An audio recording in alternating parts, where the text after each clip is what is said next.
বিশ্বে শান্তি রক্ষা কঠিন হয়ে পড়ছে। সদস্যদের দক্ষতা বাড়াতে কাজ করছে সরকার, জানালেন প্রধানমন্ত্রী। শান্তিরক্ষী দিবসে যুক্তরাষ্ট্র বিএনপি পন্থী প্রবাসীদের এক সুর।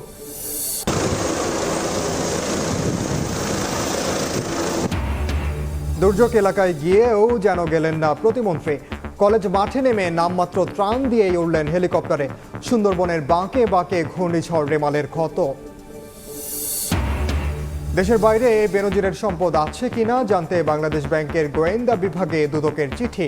আইনি পদক্ষেপ দুর্নীতিবাজদের জন্য কড়া বার্তা, বলছে আওয়ামী লীগ।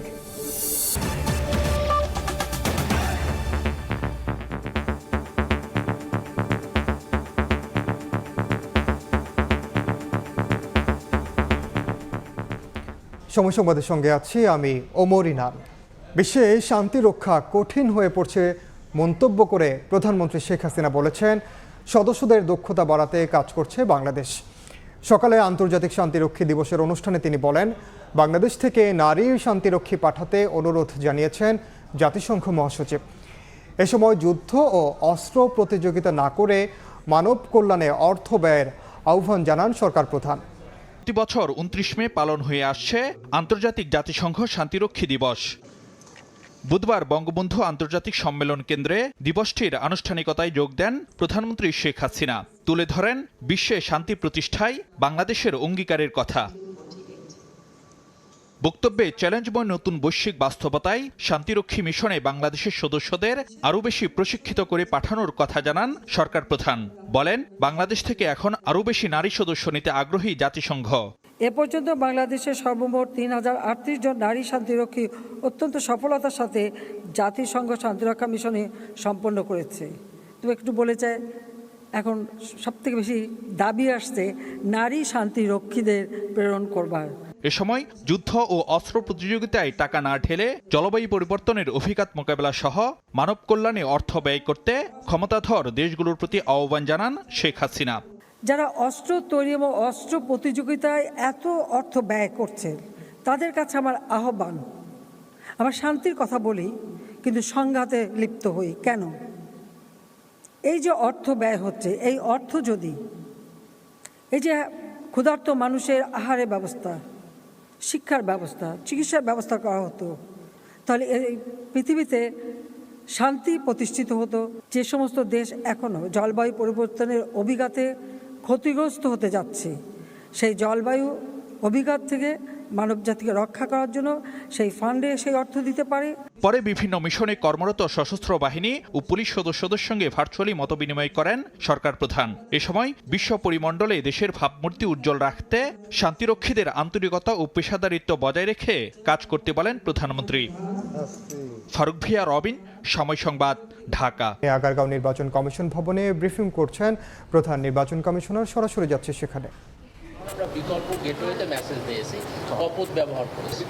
আচ্ছা, এটা বিটিআরসি ওই যে গেটওয়েটার উপরে আরোপ করাতে আমরা এর বিকল্প কপোতে ব্যবহার করেছি। অ্যাপস কাজ করেছে, তথ্য পেয়েছি, বাট অনেক জায়গা থেকে পাই না, কারণ সেখানে মোবাইল নেটওয়ার্ক ডিস্টার্ব করেছে। এটা তো বিটিআরসি বলতে পারবেন না। এটার সাথে আমাদের ভোটে কোনো এটা হতেই পারে, এটা টেকনিক্যাল বিষয়, কিন্তু আরেকটা অল্টারনেটিভ অ্যাপস ওপেন করে দেওয়া হয়েছিল এবং পুরো জিনিসটাই ছিল সারাদিন ভর দৃশ্যমান। কেউকে প্রতিহত করা হয়নি। যারা গেছেন, যারা অবজারভার, যারা গেছেন, যারা আমাদের মিডিয়ার ভাই বোনরা, সকলেই অবাধে যে কোনো তথ্য সংগ্রহ করতে পেরেছেন। সচিত্র, থ্যাংক ইউ ভেরি মাচ। প্রথম দফায় 34, দ্বিতীয় দফা 38, এখন বলেছেন 35 plus minus vote casting. Sir 35 plus minus আমাদের আটকে গেলেন স্যার, এটা কি অনুমেয় ছিল স্যার? এটা অনুমেয় হবে না। আমি যে তথ্যটা পেয়ে থাকি, এটা যদি আজকে 99 কাস্টিং স্যার 30 প্লাস না না না না, এটা আমার অনুমেয় ছিল না। আমাদের কাজ হচ্ছে আপনাদেরকে তথ্য প্রদান করা এবং বিশ্লেষণটা আমরা করব না। যদি বলে যে 99% হয়েছে, আমি বলবো যে 99% আপনাদেরকে তথ্য দেওয়া, বিশ্লেষণ আপনারা করবেন, বিশ্লেষণ রাজনীতিবিদরা করবেন। Thank you. সরাসরি যুক্ত ছিলাম রাজধানীর আগারগাঁওয়ে।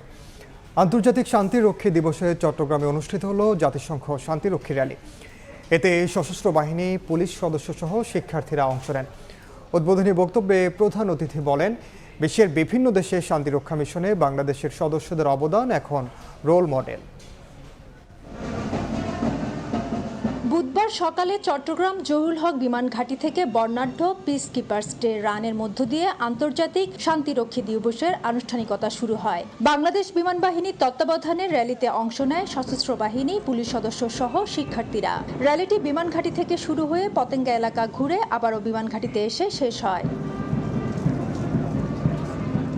এর আগে প্রধান অতিথি চট্টগ্রাম অঞ্চলের নৌ commander rear admiral Khondkar Misbaul Azim সহ অতিথিরা বেলুন ও পায়রা উড়িয়ে দিবসের কার্যক্রম উদ্বোধন করেন। এ সময় প্রধান অতিথি বলেন, বিশ্বের বিভিন্ন প্রান্তে জাতিসংঘ মিশনে শান্তি রক্ষায় দীর্ঘ ৩৬ বছর ধরে সক্রিয় অংশগ্রহণ করছে বাংলাদেশি শান্তিরক্ষীরা।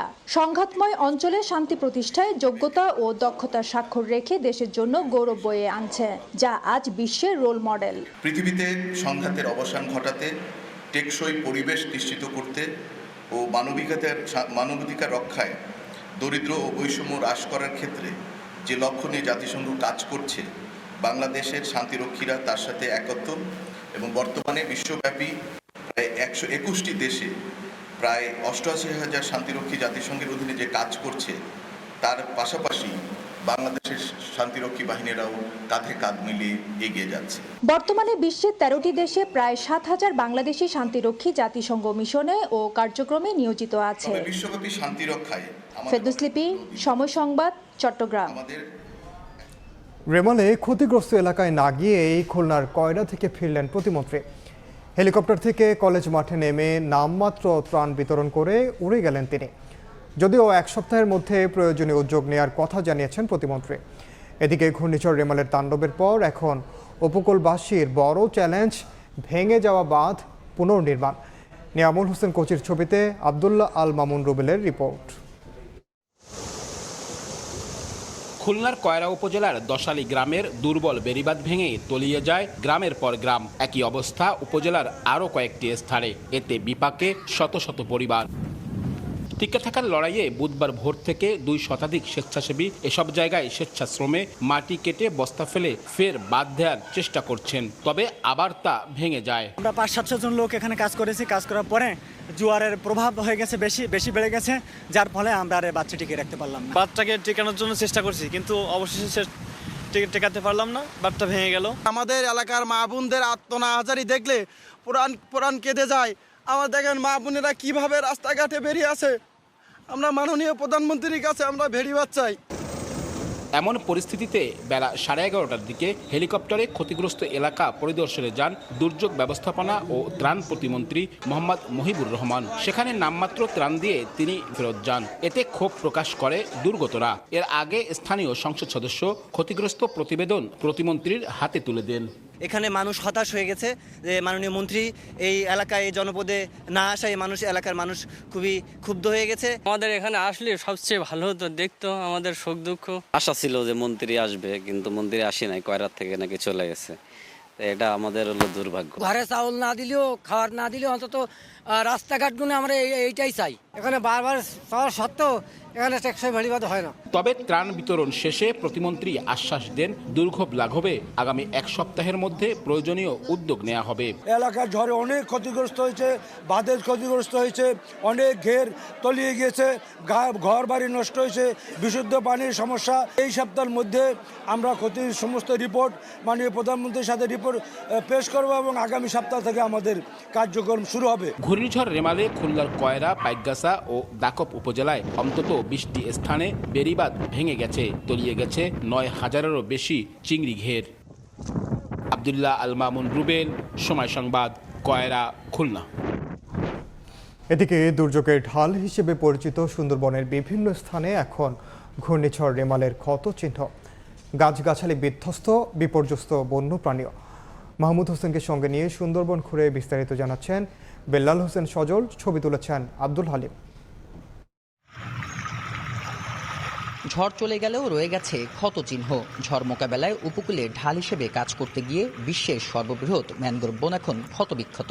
ক্ষতিগ্রস্ত হয়েছে বন বিভাগের জেটি, মিষ্টি পানির পুকুরসহ অন্যান্য অবকাঠামো। বুধবার সকাল পর্যন্ত সুন্দরবনের পূর্ব ও পশ্চিমের করমজল, কটকা, কচিখালী সহ বিভিন্ন এলাকায় ৩৯টি মৃত হরিণ পাওয়া গেছে। আহত অবস্থায় উদ্ধার হয়েছে ১৭টি। বন বিভাগের তথ্য অনুযায়ী এখন পর্যন্ত ৭০টি জেটি, ২৫টি টহল ফাঁড়ি, রেলিং, পর্যটক চলাচলের রাস্তা সহ ক্ষতিগ্রস্ত হয়েছে গাছপালা। জোয়ারের লবণাক্ত পানি ঢুকে তলিয়ে গেছে ৮০টি মিষ্টি পানির পুকুর। এতে বনকর্মী সহ বনের প্রাণীদের সুপেয় পানির অভাব দেখা দিয়েছে। মিষ্টি পানির 2টা পুকুর আপনার লবণ পানিতে আপনার তলায় গেছে। আর আমাদের এখানে যে ফুড টেল ঘোরার জন্য যে টেল ছিল ওটা হাতলগুলো গাছ পরে আপনার ভেঙে গেছে। আমাদের এখানে অনেক গাছ ভেঙে গেছে, অনেক টেল ভেঙে গেছে এবং এখানে পানিতে অনেক প্লাবিত হয়েছে। বন কর্তৃপক্ষ বলছে ক্ষতির পরিমাণ নির্ণয় করে তা সমাধানের চেষ্টা চলছে।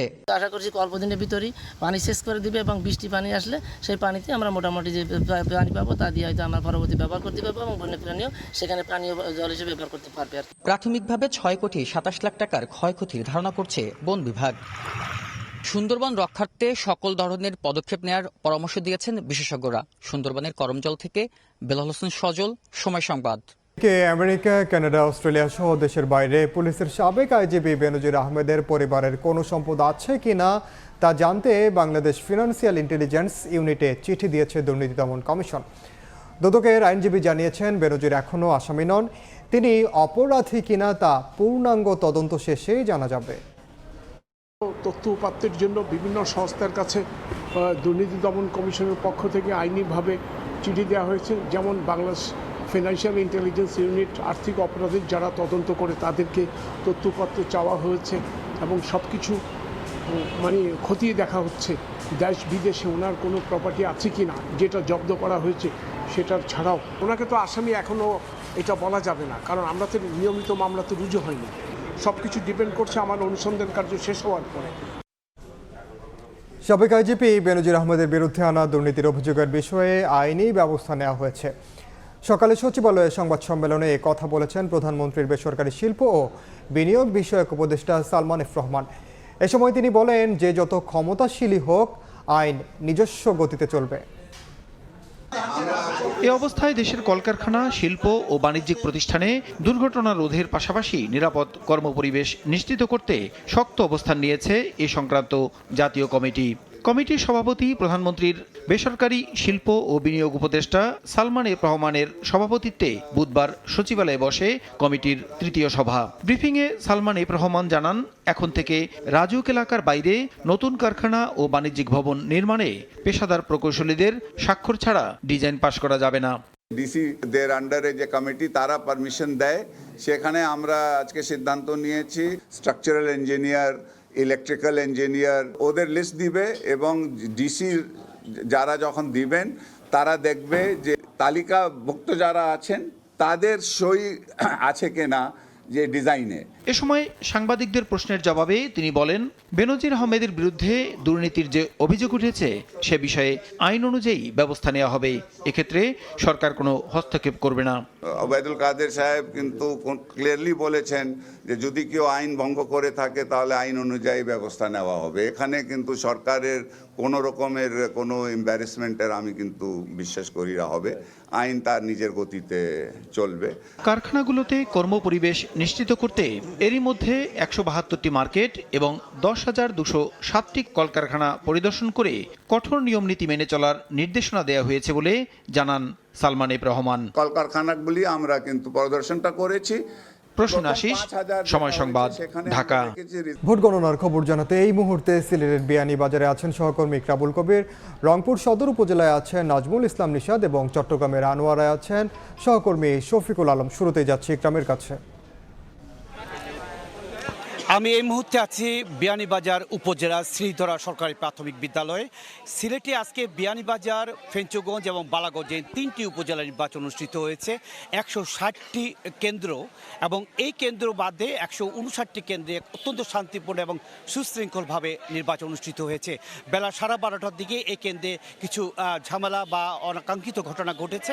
সেই ঘটনাটা ঘটেছে কিছু বহিরাগত কিছু এসে এখানে জাল ভোট দেওয়াকে কেন্দ্র করে এবং ব্যালট বাক্স ছিনতাইকে কেন্দ্র করে এখানে একটি ঘটনা ঘটেছে এবং পরে আইনশৃঙ্খলা রক্ষা বাহিনীর সদস্যরা তা প্রতিহত করেছে। এই সময় 5 জনকে এখান থেকে আটক করা হয়েছে। এই ঘটনা ছাড়া সিলেট বিভাগে যে 10টি উপজেলা নির্বাচন অনুষ্ঠিত হচ্ছে, প্রত্যেকটি উপজেলায় অত্যন্ত শান্তিপূর্ণভাবে নির্বাচন অনুষ্ঠিত হয়েছে। এখানে 4200 ভোটার রয়েছে এবং 4200 ভোটারের মধ্যে প্রায় অর্ধেক, প্রায় 50% ভোটই এখানে কাস্ট হয়েছে এবং এই উপজেলায় 9 জন চেয়ারম্যান প্রার্থী, 9 জন ভাইস চেয়ারম্যান প্রার্থী এবং 3 জন নারী ভাইস চেয়ারম্যান প্রার্থী প্রতিদ্বন্দ্বিতা করছে। এখন 4টা পর্যন্ত ভোট গ্রহণ চলেছে, টানা 4টা পর্যন্ত, সকাল 8টা থেকে এখন ভোট গণনা চলছে।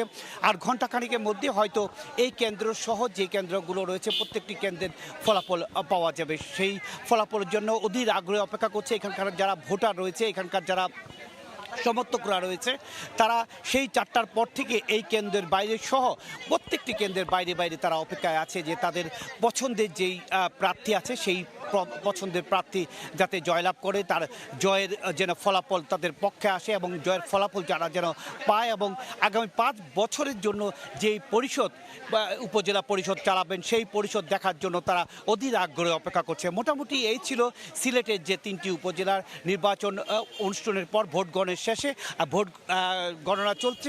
সবশেষ খবর এবার আমি চলে যাচ্ছি রংপুরে খবর জানার জন্য। সেখানে আছেন আমাদের সহকর্মী নাজমুল ইসলাম নিশাত, তিনি জানাচ্ছেন রংপুরের সর্বশেষ পরিস্থিতি। রংপুর জেলায় আজকে মূলত 2টি উপজেলায় ভোট গ্রহণ অনুষ্ঠিত হয়েছে। এর মধ্যে একটি হলো রংপুর গঙ্গাচড়া উপজেলা এবং অন্যটি রংপুর সদর উপজেলা। আমি এখন রয়েছি রংপুর আঞ্চলিক নির্বাচন অফিসে এবং রংপুর সদর উপজেলার যে ফলাফল সেটি ঘোষণা করা হবে রংপুর আঞ্চলিক নির্বাচন অফিস থেকে এবং রংপুর গঙ্গাচড়া উপজেলার যে ভোটের যে ফলাফল সেটি ঘোষণা হবে গঙ্গাচড়া উপজেলা পরিষদ হলরুম থেকে। এবং আমরা দিনব্যাপী দেখেছি এই যে 2টি উপজেলার ভোট গ্রহণ বিচ্ছিন্ন কিছু ঘটনা ছাড়া কিন্তু বেশ সুষ্ঠুভাবেই এই 2 উপজেলার ভোট গ্রহণ অনুষ্ঠিত হয়েছে এবং এর মধ্যে রংপুর সদর উপজেলায় চেয়ারম্যান পদে প্রতিদ্বন্দ্বিতা করছেন 8 জন, পুরুষ ভাইস চেয়ারম্যান পদে 8 জন এবং মহিলা ভাইস চেয়ারম্যান পদে প্রতিদ্বন্দ্বিতা করছেন 5 জন এবং একইভাবে গঙ্গাচড়া উপজেলায় চেয়ারম্যান পদে প্রতিদ্বন্দ্বিতা করছেন 7 জন, পুরুষ ভাইস চেয়ারম্যান এবং মহিলা ভাইস চেয়ারম্যান পদে প্রতিদ্বন্দ্বিতা করছেন 7 জন এবং 3 জন করে। এবং সবকিছু মিলে যদি বলি যে বেশ উৎসবমুখর পরিবেশ কিন্তু আমরা দেখেছি রংপুর সদর উপজেলায়। এখন আমরা অপেক্ষা করছি রংপুর আঞ্চলিক নির্বাচন অফিসে। এখানে বিভিন্ন কেন্দ্র থেকে প্রিজাইডিং কর্মকর্তারা তাদের ফলাফল এখানে এসে জমা দেবেন এবং এরপরে সেটি সার্ভারে আপ করবার পরেই সেই ফলাফল কিন্তু ঘোষণা করা হবে।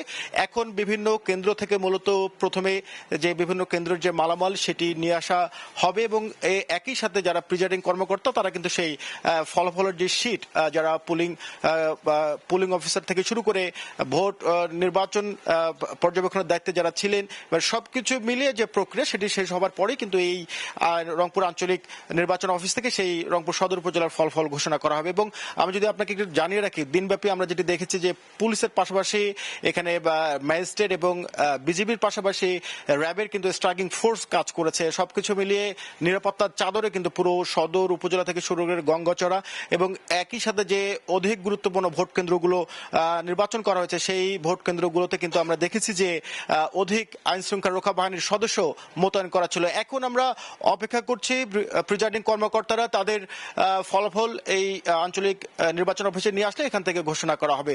সবকিছু মিলিয়ে এই ছিল আমার কাছে রংপুর থেকে। আমরা চলে যাচ্ছি চট্টগ্রামে, সেখানে রয়েছেন আমাদের সহকর্মী শফিকুল ইসলাম, তিনি যুক্ত হবেন সেখান থেকে।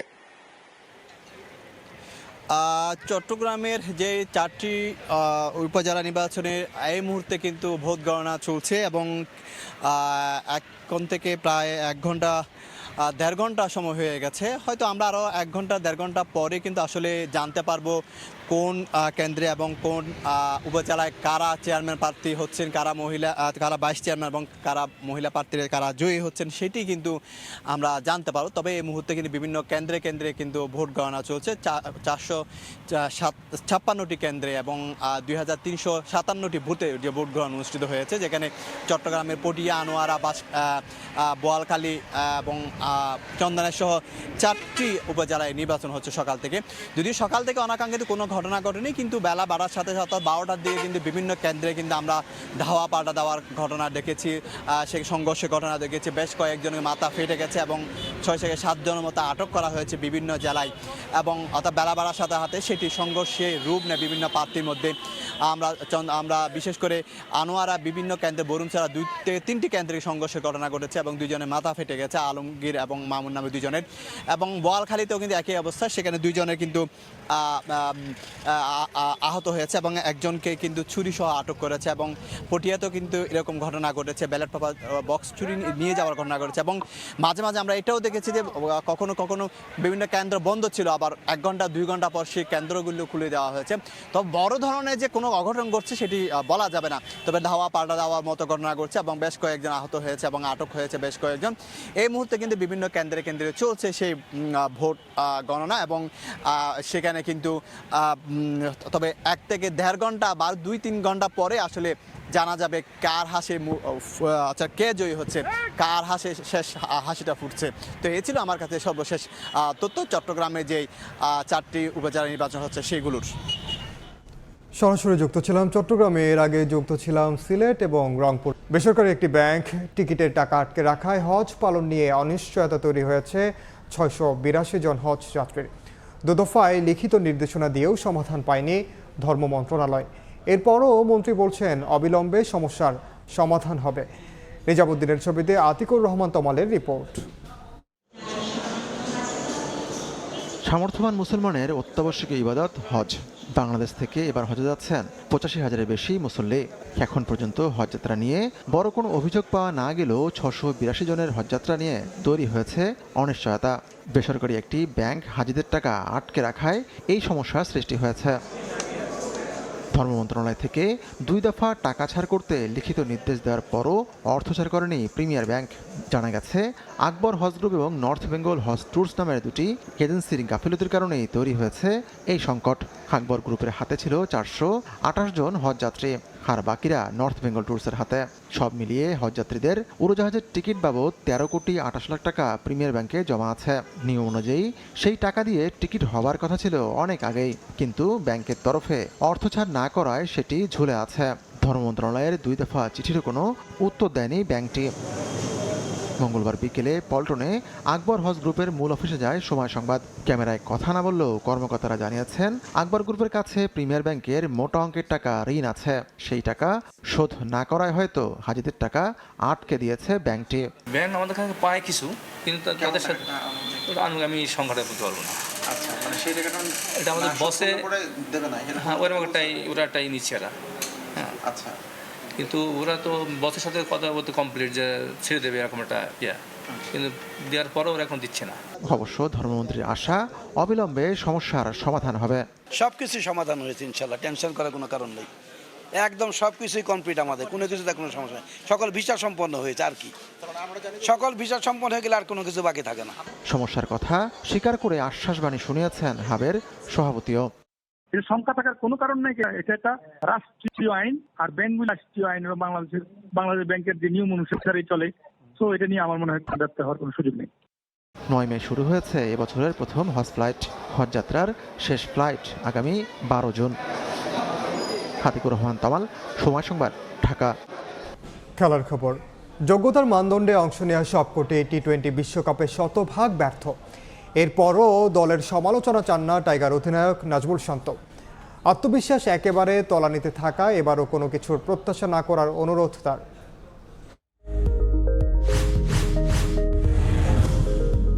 দ্য গ্রিন রেড স্টোরির ব্যানারে একে একে মুখোমুখি হচ্ছেন বিশ্বকাপের স্কোয়াডের সদস্যরা। তামিম, হৃদয় কিংবা ফিজ রিশাদরা সেখানে নিজেদের লক্ষ্যের কথা জানালেও বাড়তি আগ্রহ ছিল টাইগার অধিনায়ককে ঘিরে। অধিনায়ক আসলেন, সাক্ষাৎকার দেশ ছাড়ার আগে নেওয়া হলেও বর্তমান প্রেক্ষাপটে তা যেন আরও প্রাসঙ্গিক। যুক্তরাষ্ট্রের কাছে সিরিজ হারের পর বিশ্বকাপেও ভরাডুবির শঙ্কা স্পষ্ট। নাজমুল হোসেন শান্ত তাই বেশ আগেভাগেই করে রাখলেন সমালোচনা না করার অনুরোধ। দেশের বাইরে যখন সাপোর্টাররা সাপোর্ট করেন, এটা তো একটা বাড়তি অনুপ্রেরণা। ওয়ার্ল্ড কাপের সময় এতটুকু চাইবো যে টিমের আল্লাহ না করুক কোনো খারাপ সিচুয়েশনে যদি পড়ি, আমরা ওই সময়টা যেন টিমের পাশে থাকে, টিমকে সাপোর্ট করে। একে একে নবমবারের মতো টি-20 বিশ্বকাপ খেলার অপেক্ষায় বাংলাদেশ। তবে এখনও একটা নকআউট ম্যাচ খেলার যোগ্যতা হয়নি টাইগারদের। আর এবার আত্মবিশ্বাসে এমনই ঘাটতি যে কোনো লক্ষ্যই নেই। এগিয়ে যেতে তার চাওয়া ছোট ছোট উন্নতি। এক্সপেকটেশন নিয়ে খুব বেশি চিন্তা করলে এটা একটা বাড়তি প্রেশার আমার কাছে মনে হয়। সো প্রসেসটা মেনটেন করাটা খুব ইম্পর্টেন্ট, নিজের কাজটা ঠিকমতো করাটা ইম্পর্টেন্ট, যার যে রোল ওই রোলটা ঠিকভাবে আমরা পালন করছি কিনা সেই জিনিসটা ইম্পর্টেন্ট। সো আমরা যদি এই ছোট ছোট জিনিসগুলো যদি ঠিকভাবে করতে পারি তাহলে আমার মনে হয় ডিফারেন্ট রেজাল্ট হবে। নিজের প্রথম বিশ্বকাপে অধিনায়কত্বের অপেক্ষায় থাকা শান্ত দারুণ রোমাঞ্চিত। অবশ্য এই গুরুদায়িত্বের চিন্তা মাথায় নিয়ে আপাতত বাড়তি চাপ নিতে নারাজ এই টপ অর্ডার ব্যাটার। সাব্বির মিথুন, সময় সংবাদ। এ পর্যায়ে শীর্ষ সংবাদগুলো জানিয়ে দিচ্ছি আরেকবার। বিশ্বের শান্তি রক্ষা কঠিন হয়ে পড়ছে, সদস্যদের দক্ষতা বাড়াতে কাজ করছে সরকার, জানালেন প্রধানমন্ত্রী। শান্তিরক্ষী দিবসে যুক্তরাষ্ট্র ও বিএনপি পন্থী প্রবাসীদের একসুর। দেশের বাইরে বেনজিরের সম্পদ আছে কিনা জানতে বাংলাদেশ ব্যাংকের গোয়েন্দা বিভাগে দুদকের চিঠি। আইনি পদক্ষেপ দুর্নীতিবাজদের জন্য কড়া বার্তা, বলছে আওয়ামী লীগ।